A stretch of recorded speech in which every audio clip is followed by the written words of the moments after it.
G'day guys, Kane from Garage 11, and we're really excited to be teaming up with Whiskey Throttle Media to help bring you some of our restorations from down under.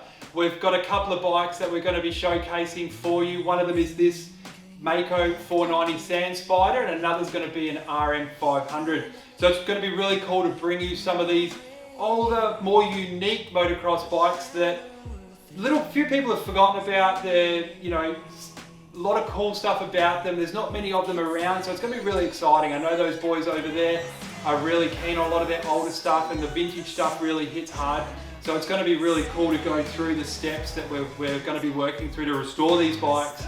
As you can see, we've already started on the 490, but we're going to cut in very early in the piece to bring you the rest of it. So you haven't missed out on much, so it should be pretty good. This love's gonna carry me to my grave.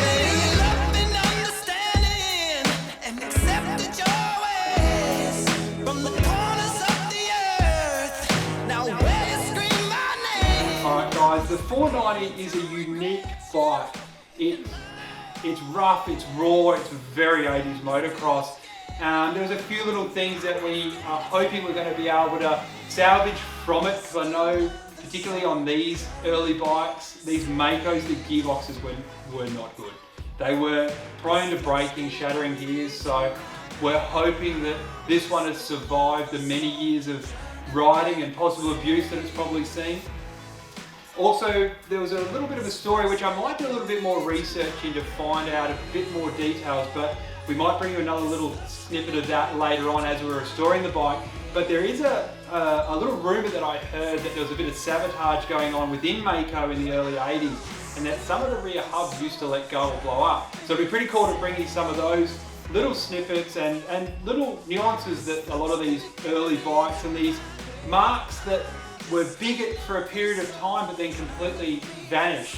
There's a lot of history and a lot of quirkiness that goes into them within the brand itself, politics in-house, and why they're no longer with us. So hopefully we might be able to look into a few more of those bits and pieces as well, just to help really bring the story together with this bike that we're restoring, because this is definitely an iconic bike. Alright guys, I just really want to give a shout out to Paul Chippendale from Chippies at Maico. He's a big help with us down here in Australia. He's probably one of the biggest Maico aftermarket and new old stock parts suppliers. Without him and his help, we can't do any of this sort of stuff, especially with these bikes. We've got a 68 Maico MC360 that we're restoring for the same customer as this one, and that parts are thin on the ground for that one, and he's got a fantastic back catalogue of stuff that's really helped us out, and he's a super nice dude to have a chat to within asking for references and whatnot to help us get through. So just a little shout out to him and all the help that he's brought us so far and in the future.